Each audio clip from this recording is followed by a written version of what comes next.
Зарима Хачимовна, добрый день. Наш с вами диалог я хотела бы начать с обсуждения вашей работы. Вы являетесь очень известным в республике врачом-нутрициологом.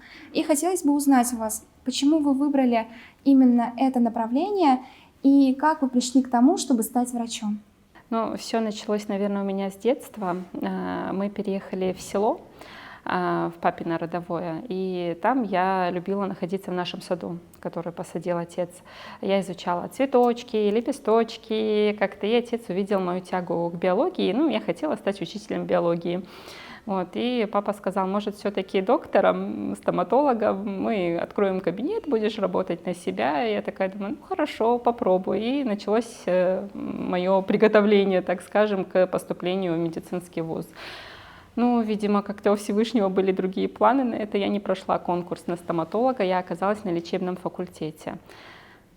Первые полгода я училась с мыслью, что я, скорее всего, после первого семестра я переведусь на стоматологический факультет, но я подружилась уже со своей группой, и как-то уже не хотелось менять привычную обстановку. Я дальше продолжила обучение на лечебном факультете. Сначала я хотела стать хирургом, пока не вышла замуж, так скажем. Потом папа у меня заболел, у него очень сильно прихватило спину, и он попал в отделение неврологии. Там ему понравилась работа невролога, и опять-таки папа, не то чтобы настоял, он мне предложил, может, все-таки поработаешь неврологом, потому что просто молоточек, чистая работа, с кровью не нужно возиться там, и так далее.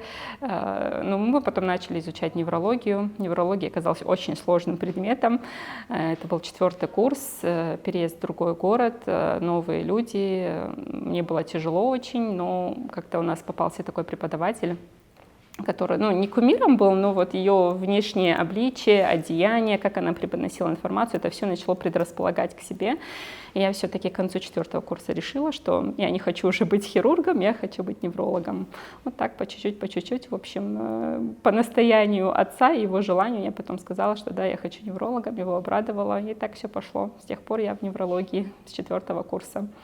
Я не меняла своих позиций. А потом потихоньку уже я поняла, работая в госучреждениях, в поликлинике, где нужно 15 минут всего лишь уделять пациенту, что я как гиперкоммуникабельный человек, мне 15 минут не хватает. И с очередного декрета я решила, что я не выхожу на госработу, я иду в частные клиники и веду прием столько, сколько мне хочется провести с этим пациентом. Ну, примерно где-то около часа у меня сейчас прием занимает, и я вижу результаты общения между доктором и пациентом, что это приносит свои плоды. Зарима Хачимовна, вы работаете в двух направлениях. Вы врач-нутрициолог и невролог. И хотелось бы узнать у вас, какие неврологические заболевания встречаются в вашей практике чаще всего? И вот с какими симптомами жителям, например, нашей республики нужно незамедлительно обращаться к специалисту? Ну, сейчас я стараюсь не разделять эти два направления. В основном уже сейчас и люди знают, что ко мне идут как к врачу с целостным подходом. То есть интегративный врач подразумевает целостный подход. Поэтому, когда приходит даже, основные заболевания, с которым, в Чечне, моя большая практика здесь проходила, приходят с болями в спине, это у каждого второго жителя, мигрени, головные боли. Из таких более серьезных заболеваний это постинсультные состояния, рассеянный склероз. Если давать какие-то рекомендации, с чем незамедлительно приходить, это, наверное, постинсульт, они сразу в больницу попадают, тут они у меня последствия, мы лечим, но здесь чаще всего я встречаю людей молодых, пожилых, среднего возраста с паническими атаками. То есть люди могут задыхаться, у них появляется страх смерти, они думают, что они сейчас умирают, они не могут выйти в люди, общество их очень сильно тяготит, и они очень долго это вынашивают в себе, пытаются заниматься самолечением, привлекают муфтиев, я понимаю, что религиозная составляющая, она конечно, важна, но тут люди, тут невролог больше поможет все-таки, поэтому, и вот такой целостный подход, кто-то чего-то недополучает из витаминов, кто-то не доедает, у кого-то там какие-то личные пищевые пристрастия, поэтому как нутрициолог и уже как невролог я могу эти два направления слить воедино и помочь человеку больше, чем, допустим, я могла, когда я работала в поликлинике неврологом. Зарема Хачимовна, вот я знаю, что зачастую студенты-медики и врачи сталкиваются с эмоциональным выгоранием. Как вы справляетесь с этим состоянием? В студенчестве я считаю, что у меня не было эмоционального выгорания, и в моем окружении тоже, в принципе, такого понятия не было. Мне кажется, сейчас это понятие, оно стало таким модным, оно появилось, и на самом деле вот последние годы я, конечно, почувствовала, что такое эмоциональное выгорание. Видимо, в студенчестве я не была обременена семьей, там, бытом таким, как сейчас, и как-то мне это легче, наверное, давалось. Сейчас, конечно, семья, быт, дети, все это тоже накладывает свой отпечаток и полная отдача себя своей профессии. Я хочу получать результат, чтобы люди, которые обращаются ко мне, они были морально, физически удовлетворены своим состоянием после лечения. Поэтому я столкнулась с тем, что мне прям тяжело дается работа. А сейчас я на выходе, наверное, нахожусь из эмоционального выгорания. У меня появился помощник, на которого я могу делегировать. Поэтому, наверное, нужно отключать, если давать советы, отключать синдром спасателя, что невозможно спасти все человечество, поэтому слишком много лучше на себя не брать, лучше помочь дозированно, но более меньшему количеству людей. И делегировать. Я, конечно, свои знания, свою голову кому-то другому передать не могу, но какие-то административные моменты я могу на ассистента переложить по поводу записи, там, общением, не касаемо лечения между пациентом и мной, чтобы она была таким буфером. Поэтому это делегировать и не брать слишком многое на себя, и дозировать. И еще люди в связи с урбанизацией вообще всемирной, наверное, они забывают, что мы все-таки люди, которые созданы из земли, так скажем, что мы в этих высотках, домах мы забываем выезжать на природу, отдыхать, ходить босиком. То есть мы должны напитываться энергией от земли, чаще общаться с природой. Поэтому это обязательно составляющая. Нужно абстрагироваться от работы, иногда быть наедине с самим собой и с природой обязательно. А не сложно ли вам находить некий баланс между работой и семьей? Или же вы... Естественно, было поначалу тяжело, потому что хотелось, чтобы и в семье все я успевала, и в работе поначалу период становления шел как нового специалиста, и я должна была себя показать. И сначала было мало пациентов, тогда было легко. Я сидела в клинике, у меня один человек могло быть вообще, могло бы не быть вообще пациентов, поэтому поначалу не так это ощущалось. А когда уже сарафанное радио заработало, людей стало больше, конечно, я начала то самое понятие выгорать. Сейчас я стараюсь принимать меньше, но как-то больше внимания пациентам уделять, тем, которые у меня есть, и своей семье. Поэтому как-то стараюсь находить баланс, не уходить с головой в работу. А поначалу уходила, потому что мне надо было прочувствовать ее изнутри, чтобы понять, как дальше идти. То есть все познается опытом, поэтому этот этап, к сожалению, мне кажется, должен каждый пройти. Мы как раз-таки с вами затронули тему семьи. Что в вашей жизни значит семья? И можете немного рассказать о вашей семье? Моя семья — это мое все, наверное. Без моей семьи я бы, наверное, не достигла тех высот, которых я сейчас достигла. Всецело вся заслуга, я всю свою заслугу того, что я сейчас заработала, заслужила, так сказать, народное признание, я это все посвящаю своему отцу покойному, потому что если бы не он, я бы не стала бы врачом. От имама Аш-Шафи передается, что человеку, людскому обществу нужно всего лишь две вещи. Это ученые, которые передают религиозные знания, и доктора, которые сохраняют здоровье. И я, альхамдулиллах, просто рада, что у меня был такой отец, который подарил мне знания, получается, направив меня в правильное русло, и я родилась мусульманкой. Поэтому папа большую роль сыграл в моей профессиональной жизни. Естественно, вся остальная семья. Я вышла замуж на 3-м курсе, и папино единственное условие было, чтобы моя учеба не приостанавливалась. На таких условиях меня выдали замуж достаточно рано, можно сказать. И моя семья новая, родители мужа, они всячески способствовали тому. Мы жили от дома за 3000 километров, это город Пермь, где я окончила с отличием Пермскую медицинскую государственную академию имени Вагнера. Моя свекровь прилетала туда, бросала свою работу, занималась занималась бытом, я просто сидела, училась, занималась. Вот. И мой красный диплом — это заслуга всей моей семьи, моих родителей и родителей мужа. А Зарема Хачимовна, какие изменения в роли женщины вы видите в нашем обществе? Женщина, как сказать, в глазах общества, она, конечно, очень высоко поднялась, она выросла. За это, конечно, им большая похвала, но исходя из своей практики, так скажем, у меня не только взрослые пациенты, у меня очень много подростков, и я вижу дефицит внимания, общения со своими родителями. Мама, которая издревле, мужчина у нас был добытчиком, а женщина была хранителем очага.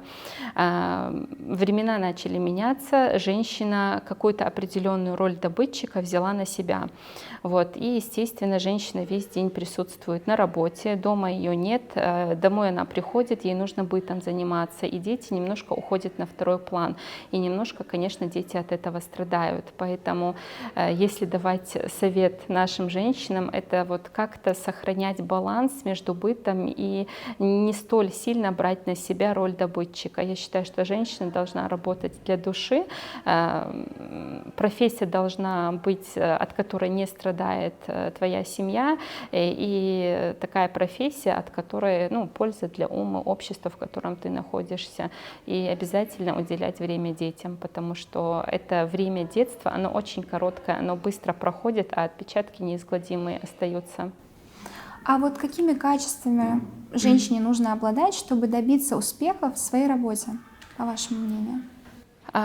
Наверное, я думала над этим вопросом, самое такое качество дорогое — это, наверное, терпение. Потому что, ну, я не думаю, что только это касаемо профессии врача. В любой профессии нужно сохранять, наверное, терпение. Я поступила на медицинский факультет, это был 2005 год, сейчас 2004, и вот только последние пару лет, наверное, я начала получать удовольствие от своей работы. Это была бесконечная учеба, это были разные коллективы, то есть было очень тяжело, но единственное мое терпение, ну и поддержка семьи, естественно, то, наверное, мое терпение тоже лопнуло, я вечный студент, то есть было очень тяжело, но терпение мне помогло. И, наверное, какая-то доля смелости. Вот она должна быть. И вот эта смелость, она зарождается тоже в семье. Это большая заслуга, опять-таки, моего отца, потому что я была единственной девочкой в семье, у меня 3 старших брата, и я чувствовала эту любовь со всех сторон, от матери, отца, братьев, других родственников. И как-то вот это, наверное, меня как-то подогревая, я достаточно высокий уровень смелости, наверное, я проявляю в работе, и мне это помогает быть, наверное, впереди, чем некоторые мои коллеги. Это, наверное, 2 самых таких качества.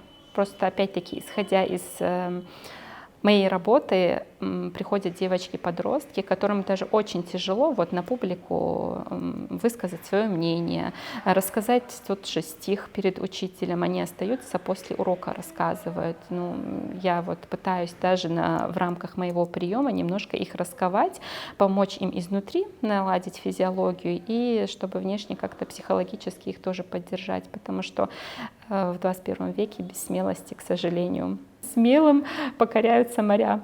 Без этого никак. А вот с чем связана, по вашему мнению, эта скованность? Я заметила, что у многих ребят такая проблема.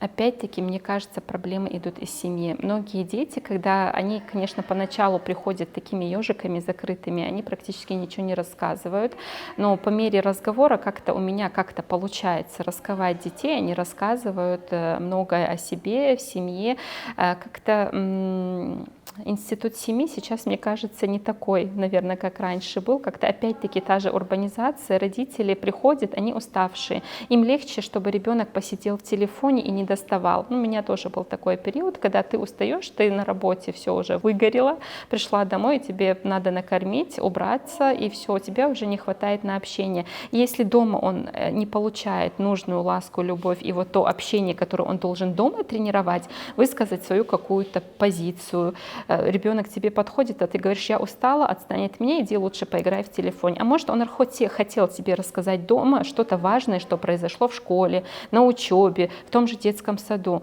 Это все копится в ребенке, и потом он понимает, что, в принципе, даже самым родным людям дом это должен быть как крепость. То есть дети должны там уверенно себя чувствовать, а дети приходят домой, видят уставших родителей, которые ни с кем не хотят взаимодействовать. И они замыкаются в себе, просто думая: если моим родным это не нужно, как я могу это что-то доносить до чужих людей в обществе? И получаются такие, к сожалению, скованные дети. Мгм. А вот я знаю, что в нашем обществе есть такой стереотип, что если женщина будет постоянно занята на работе, то это в какой-то степени будет способствовать тому, что разрушится брак. Как вы относитесь к этому мнению? Ну, это тоже на самом деле, это мнение, наверное, имеет место быть, потому что у меня перед глазами много таких примеров, когда женщина, как это говорится, вошла в раж, она начала зарабатывать деньги, она забыла вообще, с чем она пришла на эту землю, свою основную функцию, функцию деторождения, функцию сохранения семейного очага. Если вот вовремя не остановиться, этот крах может, конечно, произойти. Поэтому всегда нужно себя немножко притормаживать. Да, ты сегодня можешь быть такая крутая, смелая, но завтра придут другие люди, как бы, и займут твое место, и когда-нибудь это закончится все равно. Все хорошее когда-нибудь заканчивается, поэтому первоначальная наша функция — это сохранение нашего семейного очага, а потом уже работа. Если не получается, тут уже лучше, наверное, пожертвовать работой, чем семьей, потому что это самое главное. Зарема Хачимовна, вот я хотела бы также с вами обсудить тему религии, да?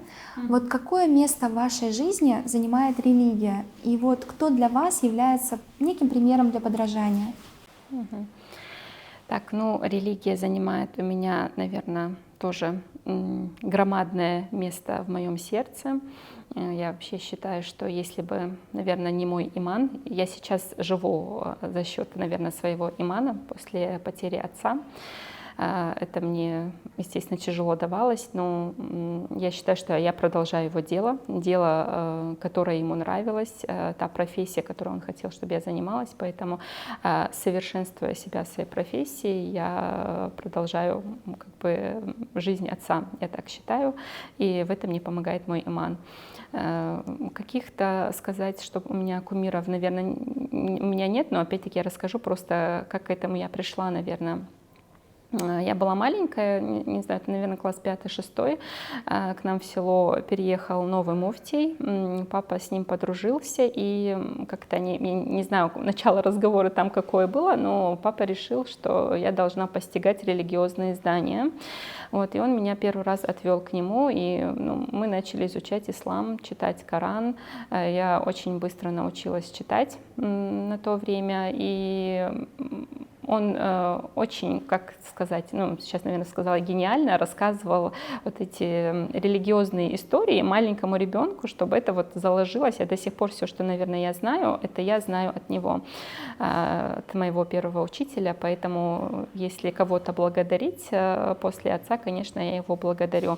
Я даже помню, что я прибегала домой, мне хотелось поделиться с соседскими детьми всем, что я узнала, что существуют ангелы, что они у нас там на левом плече и так далее. Но я понимала, что у меня и сейчас такое ощущение бывает, что я сейчас не все говорю, то, что мне нужно сказать, не имею в виду в рамках студии, вообще в жизни, потому что до некоторых вещей люди сами должны дойти как-то, наверное, через опыт, приобретение там, мудрости, я не знаю. И я понимала, что если я расскажу об этом все моим соседским детям, которые об этом ни сном, ни духом, то меня, наверное, будут считать ненормальной совсем. Вот поэтому я копила в себе, наверное, эти знания потихоньку. Вот это были летние каникулы, и все лето я вот благодаря отцу изучала религию. И вот все, что я пронесла вот за все это время, это вот от моего первого учителя, чему я очень сильно благодарна. И моя бабушка по линии матери, она была очень религиозным, верующим человеком, которая, несмотря на житье в Советском Союзе, когда дедушка у нас был председателем колхоза, было время атеизма, она смогла сохранить свою религиозность, когда запрещали. Мама рассказывала, что в школах ходили с водой и давали им пить воды, чтобы прервать, если кто-то держит пост. Вот, бабушка смогла делать намаз, пронести это вот через вот этот тяжелый период. И я помню, ну, эти времена, конечно, не помню, я помню, что уже как она, уже когда уже более свободное время наступило, как она соблюдала все религиозные необходимые даты. Вот поэтому, наверное, эти два человека как-то являются для меня примером, на которых можно равняться. Это высокая стойкость в такое время, просто чтобы у тебя в душе оставался иман. Это было очень тяжело, это не всем давалось, и мы потом увидели, конечно, результат атеизма, как бы, вот поэтому бабушка у нас молодец. Зарема Хачимовна, я бы хотела у вас узнать, как религиозные установки, да, они сказываются на ведении каких-то дел в вашей работе? Помогает ли вам религия? Безусловно, помогает. Я всегда, каждый мой шаг, наверное, я оцениваю с религиозной точки зрения, вообще правильно ли я делаю, не согрешу ли я, не наврежу ли я человеку, и вообще то, чем я занимаюсь, оно приносит ли пользу моей уме в первую очередь. У меня никогда не было ценности зарабатывания денег, вот прям с детства. Даже, наверное, мои одноклассники это подтвердят. У нас мы это обсуждали, кто кем будет, и я никогда не говорила, что я буду врачом ради того, чтобы зарабатывать деньги. Тогда, на тот момент, я, конечно, готова была бесплатно работать, ну, потому что я была на обеспечении, естественно, родителей. Мне это легко было говорить со временем. Я поняла, конечно, как говорил великий Ибн Сина, это исламский врачеватель, известный философ Авиценна, больше его, наверное, в Европе так знают, что врач должен кормиться хорошо, чтобы он не думал о своем голодном желудке, когда он занимается врачеванием. Вот поэтому, конечно, эта составляющая, она важна, но у меня никогда не было цели. У меня цель была помочь людям, больным, кто ко мне обращается. Еще что повлияло, наверное, на то, что у меня как-то это хорошо получается, когда у меня отец заболел, мы обратились за помощью в одну из столичных клиник, и как-то он столкнулся с такими докторами, наверное, я бы назвала бездушными. Вот. И когда он это рассказывал, мне было очень больно, и, в принципе, это для меня стало уроком, что человек, который выбрал профессию врача, он в первую очередь должен быть душевным человеком. А быть душевным без религии, наверное, мне кажется, тоже невозможно. Вот поэтому каждый свой шаг в мире, в силу своих знаний, которые у меня сейчас есть религиозных, я пытаюсь оценивать, и чтобы я не совершила глупости, так скажем. Вот, и оставаться душевным в рамках своей религиозности. И, по крайней мере, я стараюсь. Зарема Хачимовна, а как вы относитесь к лечению и рекомендациям в питании по сунне пророка Мухаммада? Да благословит его Аллах и приветствует. Медицину пророка я начала изучать, наверное, в принципе, параллельно. Это был 2005 год, мой год поступления. Я училась в Нальчике тогда первые несколько лет, и я проходила через книжный магазин каждое утро. А на обратном пути, когда у меня оставались деньги в конце недели, мне родители на неделю деньги, да, на неделю деньги выдавали, и у меня, в принципе, я не была никогда какой-то там транжирой. У меня оставались деньги, и я покупала книги. И одна из книг, которую я на первом курсе еще купила, это была книга «Медицина пророка». Поэтому, ну, потом я это изучала, мне было это интересно в пору студенчества, а потом как-то в момент я забросила, когда я государственной работой занималась, это все как-то за 15 минут вспоминать все, что еще как бы религиозные каноны как бы не получалось. Но когда я уже начала работать в интегративном ключе, как врач-нутрициолог, уже я поняла, что мне эти знания необходимы. Я начала возвращаться к медицине пророка. У меня очень много пунктов назначения занимает использование оливкового масла, киста аль-хинди, хильбы, отвар семян тмина, само тминное масло. У меня, кстати, опять-таки папа выращивал на окне алоэ вера. Я тогда не знала вообще, что это такое. Я знала, что это такое растение красивое, где жижа такая вытекает прозрачная. И вот недавно как раз я повторяла медицину пророка. Оказывается, сок от алоэ вера очень активно использовался для лечения. Поэтому это все я сейчас использую. Пчелопродукты тоже очень люблю в своих назначениях использовать. Вот это все работает. И в силу того, что времена меняются сейчас, конечно, другое время, уже появляются еще другие вещи, но они тоже натуропатические, которые мы можем использовать, растительные экстракты всякие, о которых в то время, возможно, не знали, или в силу географического расположения Аравийского полуострова их просто там не было. Вот поэтому я очень люблю, приветствую и использую. Зарема Хачимовна, а у вас есть какие-то рекомендации для наших зрителей касаемо питания? Именно по сунне пророка или же в целом? Я очень много в своей работе, так как меня уже знают все такого врача с целостным подходом, ко мне могут позвонить и сказать: а вы терапевт? Нам сказали, что вы терапевт, записаться. Ну, я говорю, ну да, терапевт, раз вот как бы я общую симптоматику лечу в целом, то ко мне приходят с разными совершенно симптомами, и один из них, это не симптом, это диагноз, получается ожирение. Поэтому если брать сунну пророка, вот умеренность в еде, это то, что сейчас, к сожалению, из-за обилия профицита всего угодно люди переедают, к сожалению. И да, надо сохранять свою национальную самоидентификацию, любить свою национальную кухню, но люди забывают, что в то время, когда вот эта национальная кухня, она употреблялась правильно, у людей была колоссальная физическая нагрузка. То есть сейчас, объевшись галушек и завалиться спать на диван, к сожалению, мы получаем ожирение. Если бы мы, конечно, поели хорошо мясо с тестом, почему это блюдо вообще придумывалось? Почему вот вся национальная кухня, она из таких сложных блюд состоит? Сложных не в плане приготовления, сложных в плане последующего его переваривания. То есть люди плотно ели мясо вместе с тестом, это хорошо забивало, так скажем, желудок, и человек может уйти пахать в поле с утра до вечера, допустим. К сожалению, сейчас люди, которые занимаются адекватной физической активностью, это не знают небольшой процент населения, поэтому умеренность в еде, как пророк Мухаммад, да благословит Аллах его и его семейство, он вставал всегда с наполовину пустым желудком. Вот, поэтому мы должны вставать со стола с небольшим голодом, не объедаться, не торопиться. Мы сейчас все торопимся. Вот время такое, что оно скоротечно. Люди сами уже отмечают, что время быстро бежит. И мы бежим куда-то, забрать детей с сада, отвезти туда, привезти сюда, успеть на работу, прибежать домой, приготовить ужин.